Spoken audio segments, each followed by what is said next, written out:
Hey, everybody. Sorry about the slight delay there. Windows Update got the best of my machine. There was, I guess, some sort of install last night, and it messed up all my audio settings, which I choose not to use Windows defaults, and then it updates drivers. And the new Windows audio driver condenses audio. It's terrible. And this has happened for years now. I drives me up the wall, but at least I now basically know how to fix it. So it only took what was that 10 minutes instead of back when it first started and I was hunting everywhere and it took me like 45 minutes to figure out what was going on. Anyway, we're back on track. Welcome to Fantasy NBA Today. It's your week in review edition of the show. We will have all the stories of the last week, and there are many. They are plentiful. We'll have the ads, we'll have the drops, we'll have the holds, we'll have the watch list guys, we'll have the buys, we'll have the sells, we'll have the injury replacement board, and we'll finish her off with a 30-team look ahead at the weekend coming up, which again will largely parallel the things we talked about as kind of the stories of the week. So we'll lightning round our way through that, but it'll at least give us things to kind of watch out for as the weekend develops. What are the moves we might make for or against, ad drop, that kind of stuff. Quickly, before we get started, I want to see if everybody had a chance to check out my Night in 90 segment. I've tried the last 2 evenings. Those are all available on the YouTube page. I've also posted them on Twitter. It's a challenge for me to talk as fast as humanly possible and see if I can jam in all the biggest stories of the night super quick. My thought process on this was, I can't stay up late to do a show at like 11 o'clock at night Pacific time. My kids are asleep. It would wake them up if I was yelling this loud in their one room over anyway. But what I could do was just get a cell phone right up in my face and do a 90-second quick hit video. So check those out. They're on the YouTube page. Subscribe to that while you're there. Make sure to like anything that you see. Obviously, subscribe if you're listening on the traditional pod channels. I would love your feedback on those things. It's kind of a new project and sort of see how it goes. Also, you guys know I've been kind of making this very conscious push to try to get as many of you as possible into our Sports Ethos Discord. And I don't want to go down the deep rabbit hole on why. The short version is that Twitter just gets sort of harder to use every 4 months, and it's persisting. But we want to make sure that there's a place you guys can hang out if anything happens to Twitter, a place where we can get you all the information from Sports Ethos. I can tell you when pods are coming out, things all like that. There's a link on your screen. It's also in the show description, so come hang out with us over there. Let's get into the mix now. You guys have waited long enough. Here is your week in review. It's week 6 in the association already. Can you guys believe that? We're 6 weeks in. Season's almost a quarter done. It's like a 25, 26-week season. So we're pretty close. I think once we get through next week, we'll actually be past the quarter mark for whatever that's worth. But I also don't want this to make you guys panic, because the other flip of that is we still have 3 quarters more, actually, of the season left. So you don't have to freak out. Most of what we talk about on these week in review shows has a rest of season bent to it. So let's just keep plugging along. I hope your Roto teams are doing as well as mine are. I have 5 Roto leagues. 4 of them are redraft. And in those 4 leagues, my 3 of them are first place and 1 is second. So if you guys have followed the Dan Besbris Roto method here, you too should have a pretty darn good team in Roto right now, I hope. Who are the ads of the week? Let's get in. We'll break them all down. To those that are watching live and hanging out in the chat room, you're probably going to be helping each other today. I don't think there's going to be time to do questions. These week in review shows do tend to take about an hour, and that's about as much as the old screaming can handle before I got to step away for a minute. So chat room, that's a friends helping friends type of deal today. Let's talk about some ads. These are in no particular order. This is as I work my way backwards through the week. So that's the order, I guess. Not in order of priority for any stretch, but let's just go through them. Killian Hayes is the first name on the list. He moved into the Pistons starting lineup in yesterday's ball game. And with the very obvious caveat that Detroit's lineup is far from locked in, and Hayes is definitely not going to shoot 77% every ball game, he does have a fantasy stat profile that can translate. I'm not going to say it will, if given the requisite number of minutes. So far this year, he's right around top 150 in about 26 minutes per ball game, largely because he is a good steals guy, a decent assists guy, and that's a pretty good back to sort of ride to fantasy value. And then yesterday, he actually hit a few shots, but that's not what you're banking on with him. If he slides into there in the starting lineup and he starts getting about 30 minutes a ball game, I think you can probably expect him to post something in the neighborhood of, I guess not all that far off from what he did last year, which was like 10 points, but he shot 38%. So that's going to have to be a number that works its way up. He can't shoot 38% again, but if he gets into the 40s, that's a big deal. And if he gets into the 40s, the 10 points would become 11. He was at 6 assists last year. He was at about 1.5 steals last season. That would actually be enough if the field goal percent does sort of wiggle its way up into the low 40s. So I'm willing to take a grab on him, see if Detroit gives this thing a few weeks to see if it sticks. If it doesn't, we move on. You may see Jaden Ivey coming up later on in a drop column. Shouldn't be a surprise. That's the story on Killian Hayes. Nothing's guaranteed. Josh Hart is sort of a maybe add. You guys know, if you've been watching this show or listening to this show daily, you guys know every time I try to quit Josh Hart, he gets 30 minutes for a couple ball games in a row. Overall this year, he has not gotten 30 minutes, and he's basically a lot like Killian Hayes. He's around 150 in about 28 minutes per ball game instead of 26. But historically, when Hart gets 30, he gets inside the top 100. His steals will probably be a little bit higher as the season progresses and sort of everything, works itself out.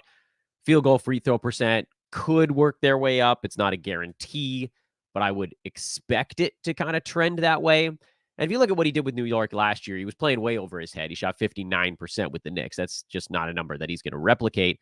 Lately, he's been closer to 50 overall, which is still good. Lately, he's also generally been into the high 70s instead of the low 70s at the free throw line. And so that's kind of what we're riding on here. Can he get to 30 minutes a ball game? The answer is I have no idea, because it keeps bouncing back and forth. He's an amazing rebounding guard, which is a great thing to get out of sort of an out-of-position deal. But also, he complained about his minutes, and then suddenly he averaged 31 minutes over his last two ball games. Is that something that's going to stick, or was it, guy complained, he's going to get a couple game bounce, and then he falls back off?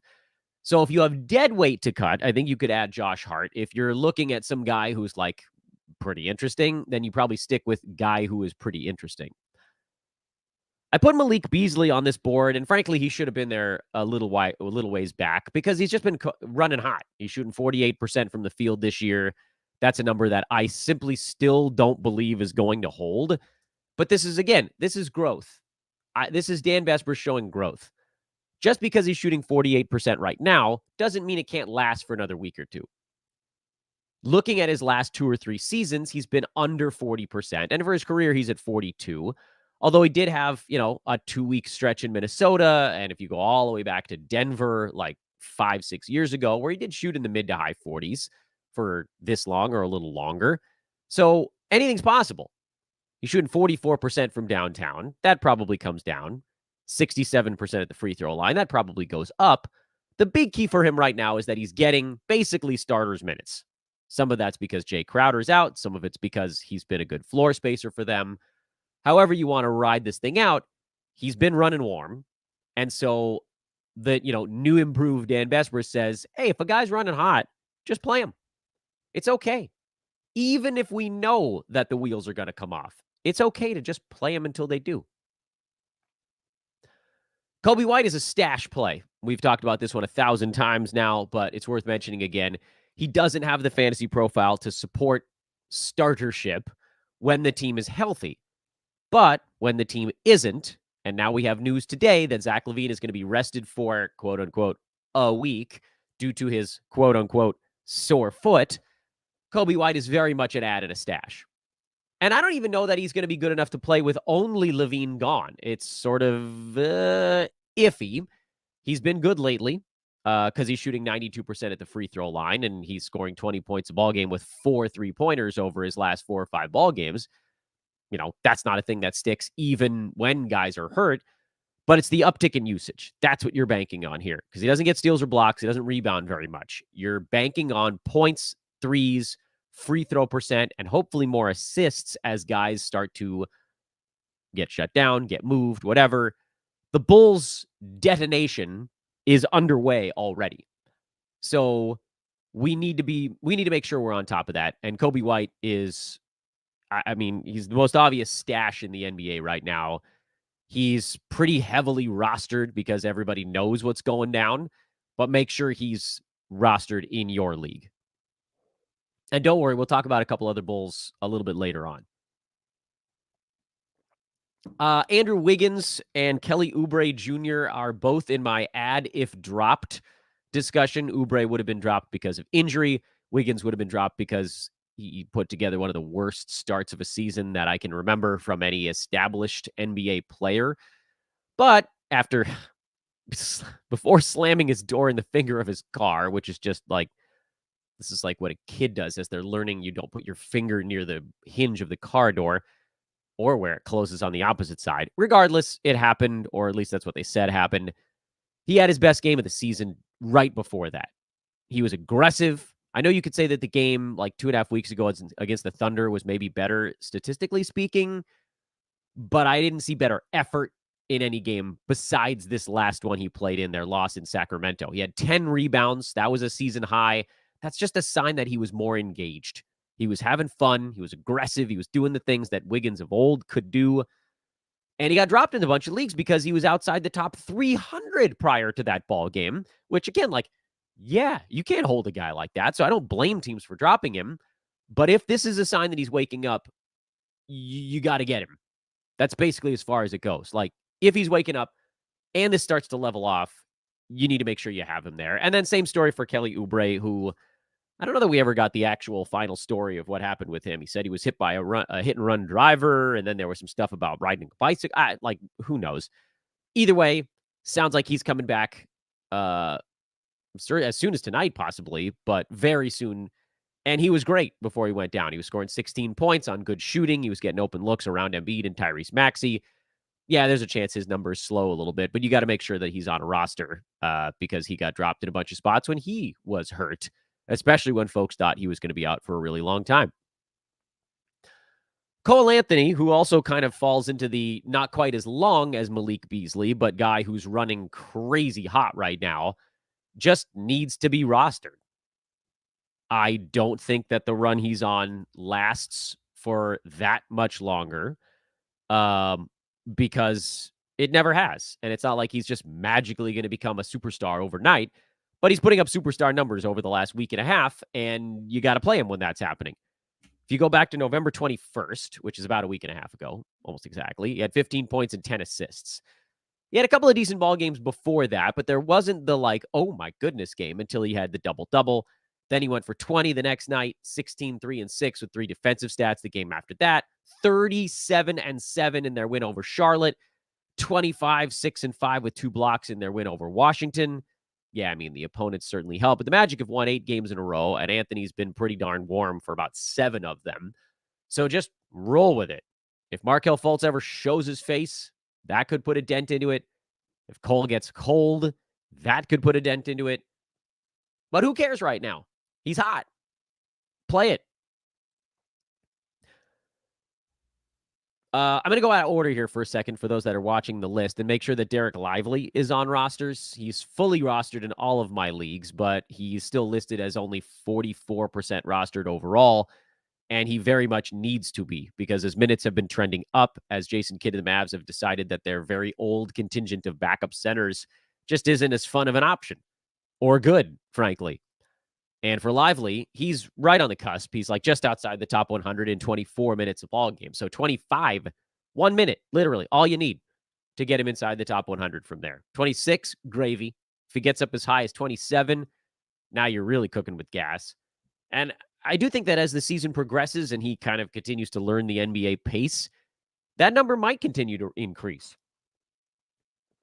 So just make sure he's on a roster. And then we've got 2 injury return stash guys whose news, all of it was breaking yesterday. Oubre coming back. Bojan Bogdanovic coming back probably tomorrow. Trey Murphy coming back for the Pels as soon as tonight. I got a lot of questions after these newses broke yesterday of who I prefer between Bojan Bogdanovic and Trey Murphy. And I had to stop and I had to think about it for a really long time because I don't think it's a simple answer. The complicated answer, pared down as best I can, is I think the Pistons need Bogdanovich more than the Pelicans need Trey Murphy. I think Trey Murphy is currently the better player between the two, but I don't know that that matters. Because if you look at last year, and don't look at the very end because the Pels were resting a bunch of guys. He was taking 15, 16 shots a game in those ball games. If you look at last year, he was getting 10 shots a game over the entire season. Extraordinarily efficient, 48% from the field, 41 from three, 90 at the free throw line. He was damn close to a 50, 40, 90 guy. And so they got him to 14 and a half points, a steal and change, half a block, not many rebounds or assists, but he did it with efficiency. But he was also getting 31 minutes a game last year, which largely came when either Brandon Ingram, CJ McCollum, or Zion Williamson was out, or some combination of the two of those guys. Those were when he put up his gigantor numbers. As you might recall, because I've said it on this pod a few times, the Pelicans were healthy for, I'm going to put them up on the screen here because I can do it on one hand, 4 games last season where they had all 3 of their main dudes. And it was in like mid-November before Zion went out for almost the whole year, before Brandon Ingram went down for like 3 months. They had all their guys. Now, it's, by the way, and Trey Murphy was outside the top 150 during those games. But the flip side of that is they didn't really know what they had in Trey Murphy at that point. He hadn't shown them how good he was yet. So I think this is another spot where we kind of have to keep a few thoughts in our head at the same time. Thought number one is he's probably not going to have the runway he had last year. There simply just won't be as many available shots for him. But the other thought is the Pels know he's really good, and so they're going to try to find ways to get him into ball games and to get him opportunities somehow, whether that's with rotations,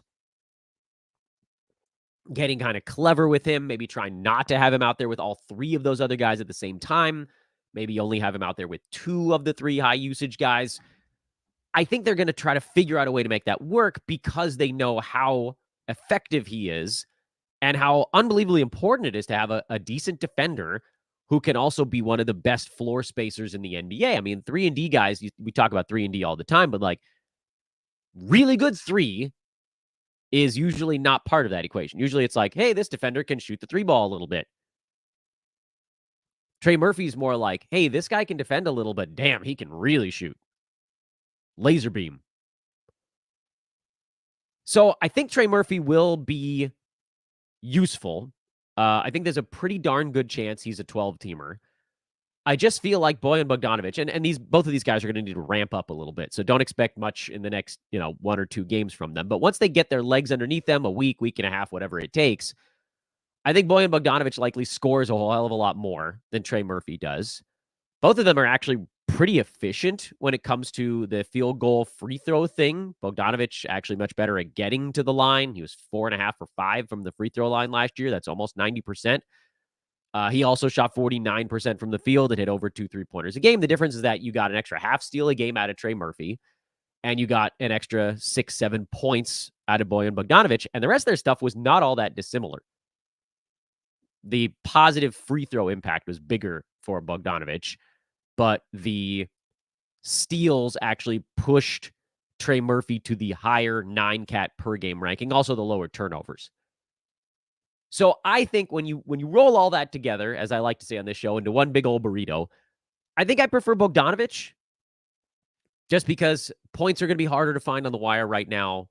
I'm not super worried about 1 extra turnover per week out of Bojan, and I don't know that it's even going to be as high this year as it was last year because, they have Cade back, and he'll go ahead and soak up all the turnovers. I like that big free throw bump.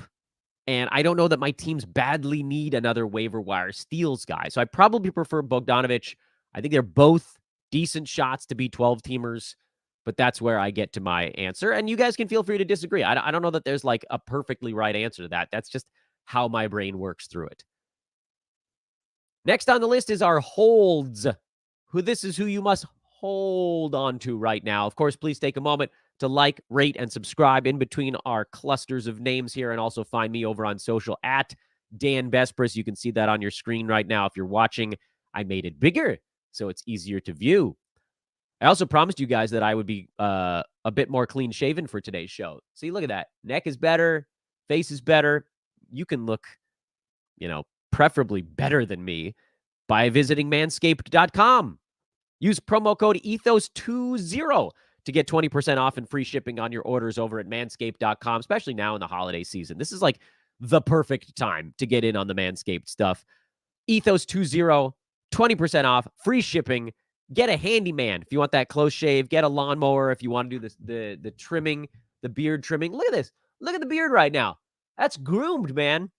I'm groomed. I'm like a well-manicured lawn. Get in on that at manscaped.com, ethos20. Here are your holds. I'm realizing now that I could probably leave the window the way it is with my face bigger, but also I don't really want to be this big face. Let's go small Dan. Small Dan, big words. Holds. Gordon Hayward became a much easier hold last night. Thank goodness for that, because it was getting complicated to hang on to him. But he put up a big ball game for Charlotte, 22, 6, and 6. He's going to just have more to do with LaMelo Ball out. It was also helpful that Brandon Miller was out. That gave him a few more things to do. Same with PJ Washington. He's on the watch list board, I think. Or where did I put PJ? Yeah, I think he's on the watch list board. I don't expect Brandon Miller to be out all that long. We know LaMelo's out for a little bit. So that's the one. And that was the one that I thought surely Gordon Hayward can find some sort of opportunity here with LaMelo down for this long, right? Right? Like, he couldn't possibly miss out on this chance. Anyway, let's hang on. Spencer Dinwiddie, I have to admit, I'm a little worried that as Cam Thomas gets revved up, Dinwiddie won't have as much to do, but you should hold for now. Buddy Hield, this is basically he's on this board because somebody asked about it. He had one game where his minutes were lower. He fouled out yesterday, so I'm not worried about that.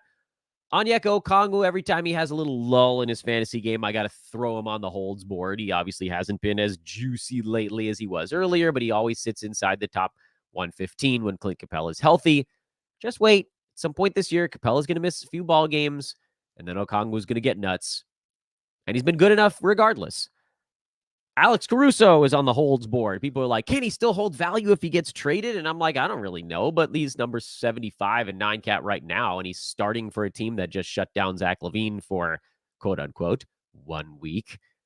So yeah, Caruso's got to be on your team. And then I wrote it as this way, so I'll just read it this way. All the Wizards' messy messes. The Wizards have so many messy messes. Hold on to all of them. Few of them have been good enough anyway. Kuzma's been good enough because they've been actually giving him minutes regardless of whether it's a blowout or not. Daniel Gafford has been good enough because he can put up stats in short order. By the way, Gafford's now inside the top 60. But you got to hold Jordan Poole. He's a mess, but you got to hold. Tyus Jones, he's been a mess, but you got to hold. Tyus has been a slightly smaller mess than Jordan Poole. Denny Avdia, I think he's, didn't he climb just back inside the top 100? Yeah, 95. He's a hold. It's a struggle, man. But as I said yesterday, they're playing right now where 55% of their games have been blowouts. That's crazy. Like, that's the type of thing you expect over a week, not a month and a half. I think it's got to get better. I can't guarantee it, but I feel like I got to be there if or when it does. Here's the guys that are either drops or I'm very scared or nervous about them, and I'll let you know which is which. Karis LeVert, he's a drop at this point. Just not doing enough with that team healthy. When guys were missing games, he was sort of revving himself up, and then it seemed like even once the team got healthy, he continued to be at that higher aggression click. Now, as Donovan Mitchell has gotten himself sort of resettled, Karis is out. He's number 175 on the year in 9-cat. That doesn't play in any format. Sadly, he's not good enough in any one statistical category to be like, oh, head-to-head, you could punt so-and-so, but you'd have to punt like 4 things, and that's probably not a great recipe for winning. Bilal Koulibaly, he is playing plenty of minutes, and the fantasy isn't there because he doesn't do that much besides get some steals, and his field goal percent has been okay. For him, it's going to come down to a big usage bump. That's the way that he gets himself back into the mix. And I don't see that happening unless Jordan Poole and Tyus Jones, you probably have to lose all of the backcourt. And then at some point, we might even see Delon Wright again on that team. So I don't think we need to sit on Koulibaly. I don't think we're that close to it being a thing. I said he was, I think on my last show, I called him kind of a mid to late season stash, mostly for the head-to-head side. I don't even think we need to do that with him right now. I think that you could leave him alone, and I don't think anybody's picking him up because he frankly hasn't been good lately. Jaden Ivey is also a drop. He got moved to the bench. He didn't play very many minutes. This is an easy one as Detroit keeps swashing around their lineups. If he's not playing, he doesn't need to be on a roster. We have no guarantee that he sees an uptick in minutes at any point in the next, I don't know how many weeks. So, yeah, Bobby Portis is a little bit more of a gray area. He's not an obvious drop. He's been kind of bad lately. He does make more sense on the head-to-head side than Roto because he tends to be better at kind of the points rebounds part of the show. Roto, I think you can drop head-to-head. I'm okay with you hanging on, provided their schedule kind of allows it. Milwaukee is in the play-in tournament, so as far as head-to-headers go, that gives you a leg up because he's playing on at least one non-overload day. But Roto, he just hasn't been good enough to get into your lineup. So assess from there. Keontae George, he also falls in a little bit of a gray area. He's been very bad from a 9-cat standpoint, but we're all kind of just staring at him like, what if it starts to click? Because now you got a point guard starting for a high-octane team who's trying to learn how to play at an NBA speed. You could make a decent argument to just squat on him if your Roto team, like if you don't need your 15th roster slot, because you're not starting him right now. And head-to-head, not that he's been playable really over the last couple of weeks. He's outside the top 200, but, on bad percentages, at least he gets you a few points and assists. I'd be more inclined to sit on him just because, again, he has the point guard stat set that could emerge as the season goes. I also get it. Like, if you need that roster spot, he's a drop because he's been bad lately. But he, again, falls in a little bit more of a gray area, as does the last name in this part of the board. That's Santi Aldama, who got moved to the bench in the latest Grizz board reshuffling. Still played 24 and a half minutes, which for him can be enough for fantasy value. It's not guaranteed to be enough. And you might see the Grizzlies rearrange bodies again. But it also sounds like Xavier Tillman is getting close to coming back. It might be tonight. He got upgraded to questionable. If it's not tonight, it's probably the next one.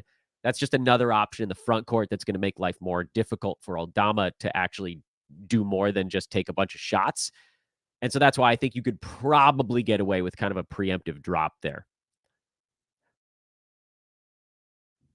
Let's do the watch list real quick. Scoot Henderson is on my watch list because you're just watching his sort of growth arc, but it's going to be a bit before he gets to where you want him to be. Obi Toppin is on the watch list for a very different reason. He's seen his minutes actually improve a little. He's still, he's outside the top 140 in 27 minutes a game over the last 2 weeks. Everybody's looking at this 1 or 2 ball games and are like, oh, here comes Obi. Someone in my Twitter mentions was like, what gives, man? Like, what if he's guaranteed 30 minutes? But he's not. Nobody's guaranteed 30 minutes on that Pacers team. Head-to-head, you could make a argument for the Pacers because they're in the NBA Cup quarters next year. So, like, that makes more sense. But there's no chance I have the stones to play him in Roto's side when his minutes could just evaporate. Brutal. That's brutal. Ayo Dosunmu and Patrick Williams worked themselves onto my watch list. Patrick Williams was already there before last night. Dosunmu got on there yesterday with both DeMar DeRozan and Zach LaVine resting. Dosunmu went from basically afterthought in fantasy to full starters minutes. And I have to admit, I did not see that coming because he's averaging only 16 minutes a game this year. And before last night, that number was in the 14s and 15s. But then all of a sudden, kablamo, 39 minutes yesterday. I think that game went to overtime, so it would have been more like 34 in regulation. But still, that's full starters level. And we know when he's full starters level, he is very much a 12-teamer. But it does seem like he needs both LaVine and DeRozan out to get there. So can we stash him? That's a big ask because a trade of one guy in Chicago feels imminent. A trade of multiple guys feels like it could take a little bit longer. And then Patrick Williams is the other player who is kind of in a similar boat. Williams, at least he plays He's been around 23, 24 minutes when the team's been healthy. It went up a little bit with Levine kind of in and out of the lineup. He has a quieter fantasy profile, easier for him to get some steals and blocks. Doesn't rebound all that much, doesn't score all that much, but he'll get you a couple of threes. Percentages are not a complete disaster. So Williams is kind of a little bit more 3-and-D type of dude. So he's, I guess, kind of the third name on that priority totem pole, because he too would probably be top 100 range if they dumped Levine and DeRozan. I just don't know how high he could go unless he suddenly was like, oh, by the way, I'm going to start taking 13 shots a game, which feels sort of neither.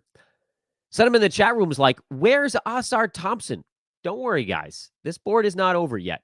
There's more to come. Here's the injury replacement list. It's gigantic. Reminder again, by the way, to those that may be joining part way or zipping around, please do take a second to like, rate, subscribe. Please subscribe to the YouTube page. We got all sorts of good stuff. By the way, I came up with some new fun ideas for shows yesterday. I really I hunkered down last night and was like, okay, I want to do some more, we call them specialty shows on YouTube. And I don't want to give them all away, but definitely subscribe because I have some interesting ideas up my sleeve. In addition to the buy low, sell high, and weekly preview shows that we're doing already. Those are not that unique. I think I came up with some ideas that are a little bit more unique. All right, injury replacement board. This is pretty easy. We can go through this a little faster because it's just names and then the sort of associated player that's hurt on them. For the Heat, this has been really weird, by the way, that 3 players got good when 1 player went out. Duncan Robinson, Kyle Lowry, and Jaime Jaquez Jr. have all gotten good since Tyler Hero went down.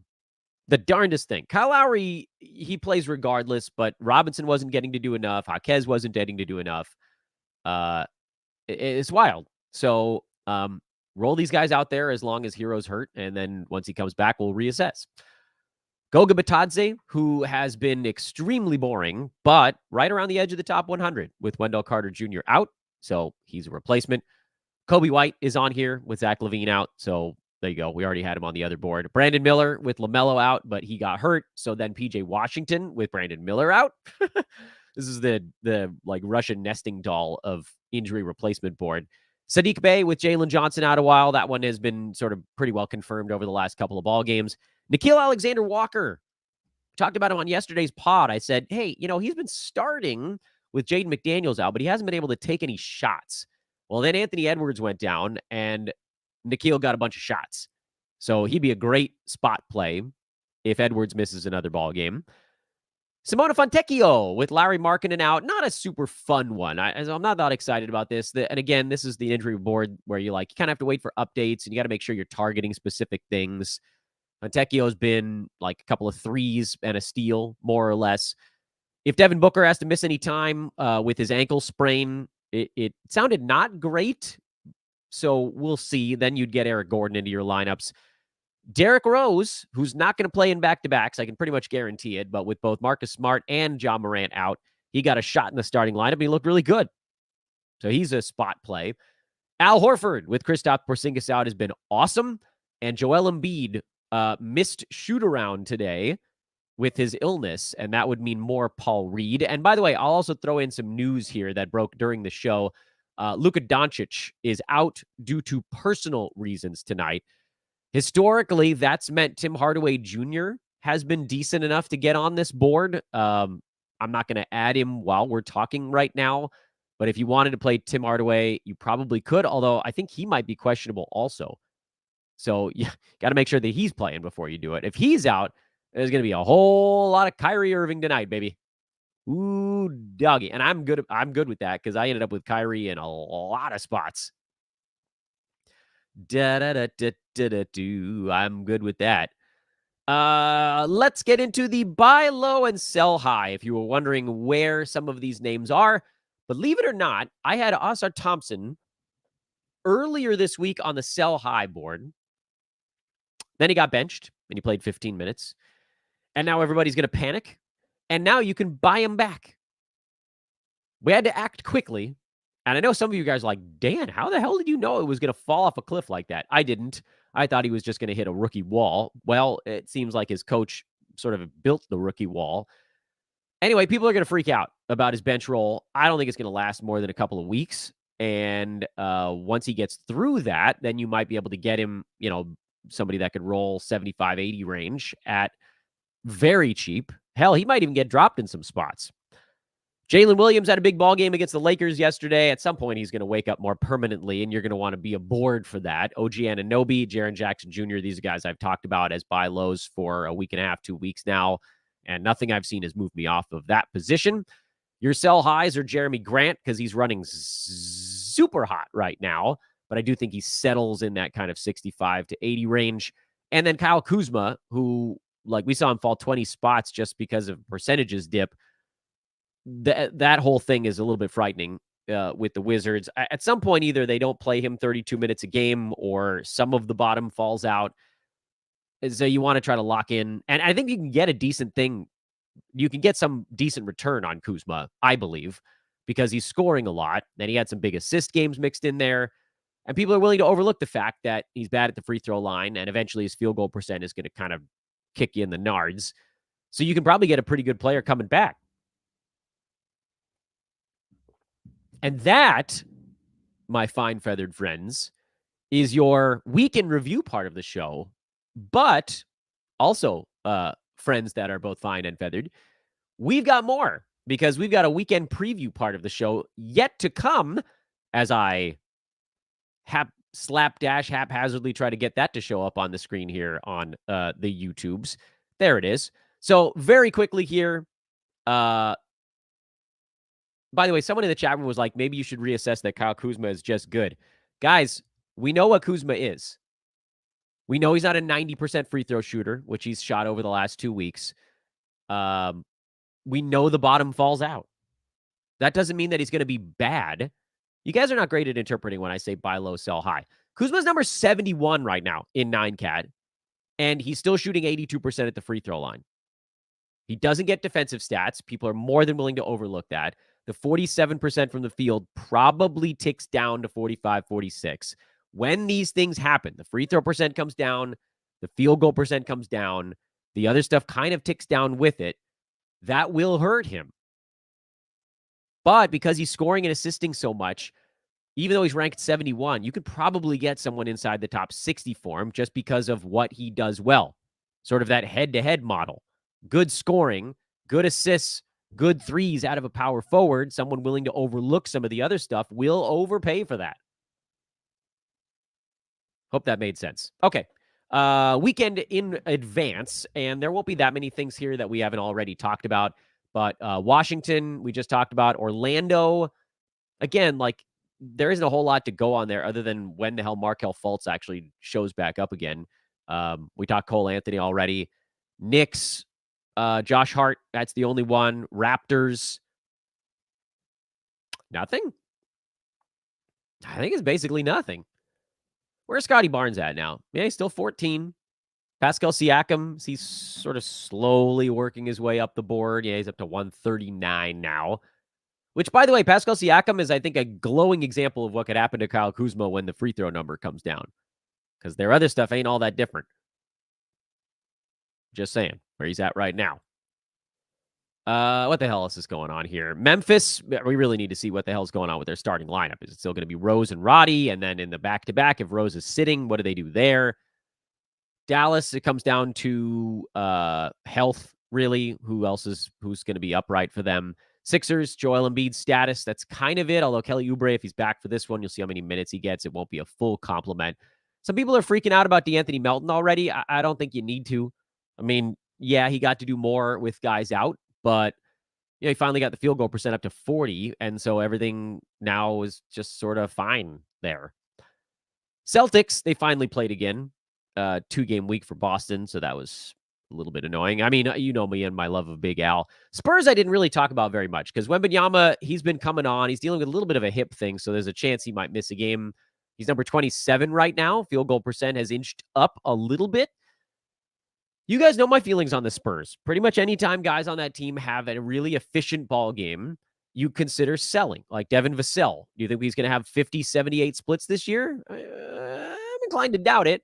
But if you can get somebody in the 75 or better range, you probably do it. Keldon Johnson, he's fallen to number 80. Nobody's really noticed.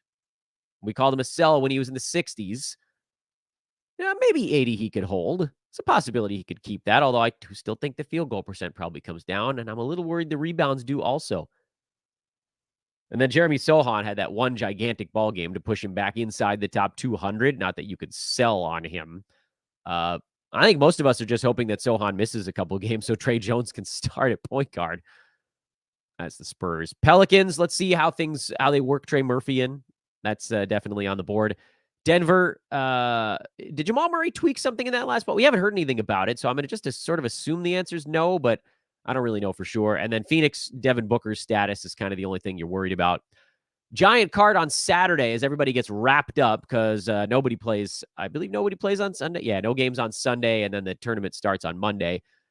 So the Warriors, Andrew Wiggins, Chris Paul, those guys are close. It sounds like Chris Paul, they're hoping to get back by early next week. He's being reassessed on Monday. Warriors play on Wednesday, so they're off for a while. That Chris Paul will miss this game on Saturday, but effectively he ends up getting like almost a week off. So those two guys, Wiggins and Paul, are the question marks for the Warriors, and then how does that kind of trickle down to anybody else? Clippers, not much there at this point. You're just kind of watching the regulars. Minnesota, Anthony Edwards is the question mark because then Nickeil Alexander-Walker could pop loose. Charlotte, Brandon Miller is a question mark because his absence did seem to clear the way for Gordon Hayward and PJ Washington. Can Hayward subsist on what's there even when Miller's back in?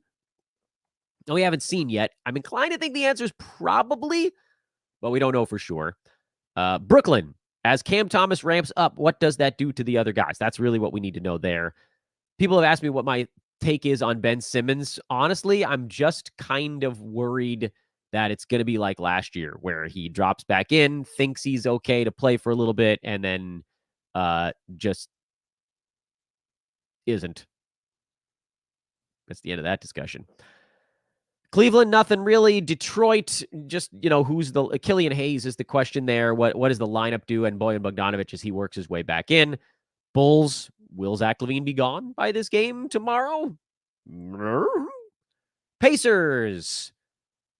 Does Obi Toppin actually keep these minutes? I can't believe that it would be true. Miami, Bam Adebayo hurt his hip in that last ball game. That's something I forgot to mention earlier in the show. Thomas Bryant has not been a viable fill-in for him, but Bam, if he has to miss a ball game, that does open up more shots for all of those streamers we keep talking about. Hawks, we have a pretty good feel for. Bucks, I think we got a pretty good feel for. Portis, we talked about earlier already. Thunder, not much. Portland, nothing really. Utah, I think Larry Markkinen could be back for this ball game. They had ruled him out for 2, and he's now missed those 2. So we'll wait on a report on Markkinen. If he's out, it's mostly been kind of bad news. Jordan Clarkson also missed their last ball game, and that left a whole bunch of shots for Keontae George to miss. But we talked about him already. Sacramento, I'd love to see Keegan Murray back for this ball game. I think if you can buy on Murray, this would be your opportunity to do it today, because then tomorrow, whoever has him is going to be like, you know what, I'd rather wait and find out if he plays tonight. At that point, you're kind of rolling the dice that they're going to be like, okay, I got him back. I don't want to deal with you anymore. Rockets, they've been off for a bit. I guess the question is whether Freddie VanVleet is back in there. Lakers are missing so many rotation guys, and it keeps feeling like that should be enough of an opening for someone like a Taurean Prince to be somewhat useful, and he's been basically exactly that. He's been somewhat useful with everybody out. But the Lakers are missing Jackson Hayes. That meant more Christian Wood, but it didn't really mean more anything good for Christian Wood. It has meant more Taurean Prince because Jared Vanderbilt's still out and Cam Reddish was back out for their game in Oklahoma City on the back-to-back.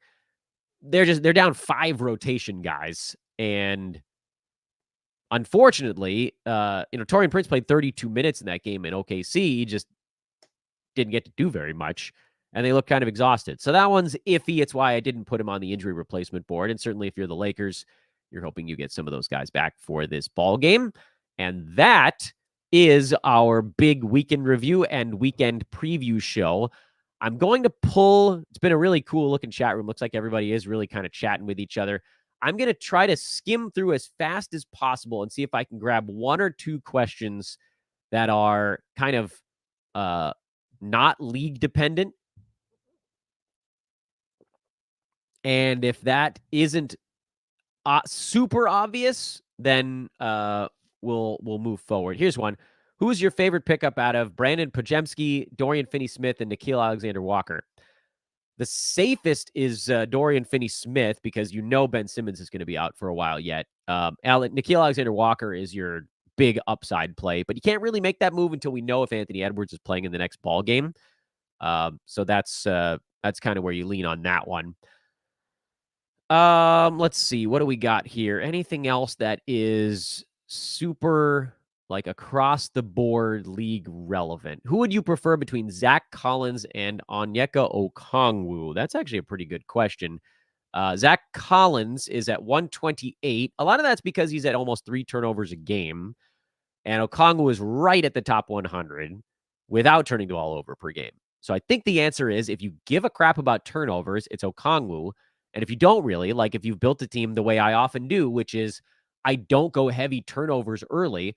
So my teams with Zach Collins, he doesn't hurt them that much. You know, my early guys like Kyrie Irving only turn the ball over 1.5 times, or Kawhi Leonard 1.4 times. My early round picks are not 8 cat guys. They're 9 cat guys. So that allows me to get a guy like Zach Collins later in a draft and not really worry about the fact that he's one of my higher turnover dudes.